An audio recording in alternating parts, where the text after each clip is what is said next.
That was a Zuma.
Super no jack.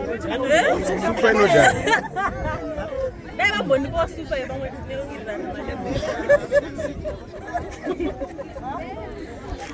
Tá falando.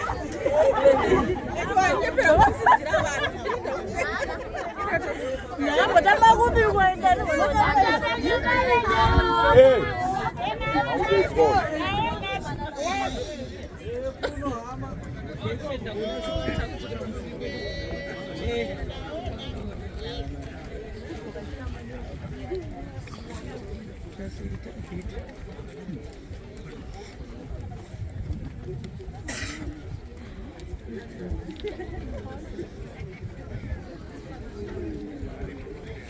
Hallelujah. Hallelujah. Chada kuti tifuire basa chada kufuira mberi nebasa riripo pano iri. Hallelujah. Chada kudenza munhu waMwari afurire mberi nebasa riripo pano rasara. Saka tose toungana toisa nzeve pamwe chete kuti basa rigone kufamba mugwara rakanaka. Hallelujah. Hallelujah. Amen. Tasvika nguva yakaomesa. Amen. Ndaomesirwa musasitiro kuti asinei shoko raMwari rinotoreka tiverenge shoko raMwari tichipedzisa basa iri. Taverenga kuna Vakorinde vekutanga chapter number 15. Taverenga mavhesi maviri. Pavhesi 40 inoti kune muviri yokudenga nemuviri yenyika, asi kubwinya kweyokudenga ndokumwe nekwenyika ndokumwe. Verse 52 inobva yati ndizvo zvakaitawo kumuka kwavakafa. Muviri unodzvarwa pakuora, unomutswa pakusaura. Amen. Vazhinji vendambe ndiparidza kumba ndikati kune vanhu vakapusa nevanhu vakangwara. Vanhu vakapusa ndo vanofunga kuti tendai zvaafa arova. Vakangwara vanozviziva kuti tauya pano hatina kuya kuzorasa tendai, tauya kuzogara tendai.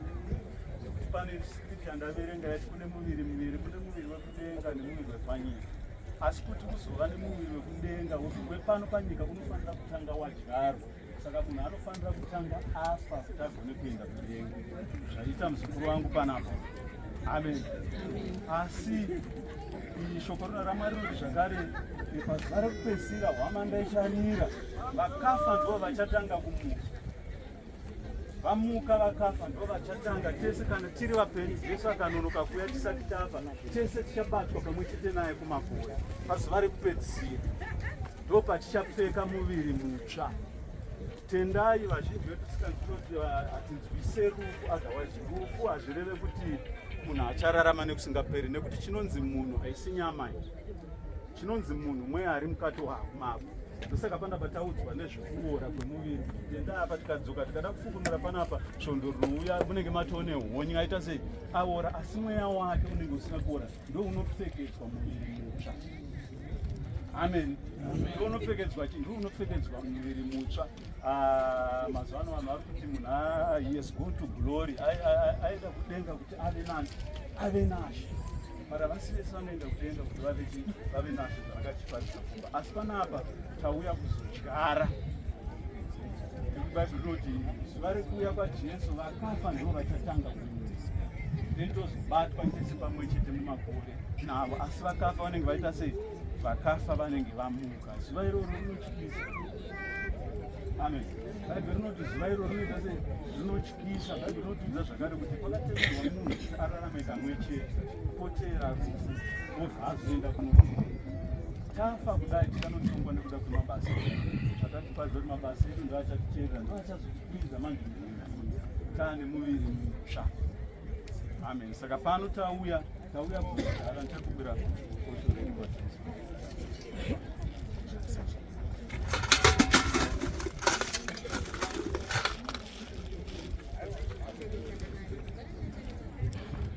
Tauya kuzodyara mhodzi ichamera nezuva rekupedzisira kana kuti pazuva rekumuka kwevakafa. Pane zuva vakafa vese makuva ese achashama munhu womuka. Vakafa vari mumakungu aya makungu achasvipa vanhu vari mumakungu. Kuna vamwe vasina kuigwa handiti vari pasi pavari mumakungu. Kuna vamwe vane hama dzakatsakatika dzedze. Zuva iroro rinoti kunyangwe nedombo rakatsikirira munhu asina kuigwa rinenge rakutiza musiwo. Amen. Musi wekumutswa kwevakafa. Saka tauya pano kuzodyara mudikani wake.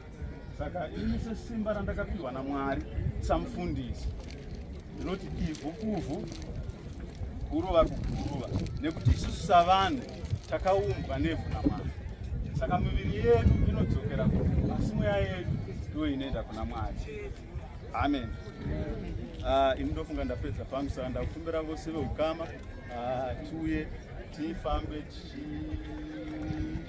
tichionekana pekupedzisira nemudikani wedu chikanda maivhu pamusoro apo vanoimba vachitiimbira tisimbe tikofamba tese tatanga neveukama.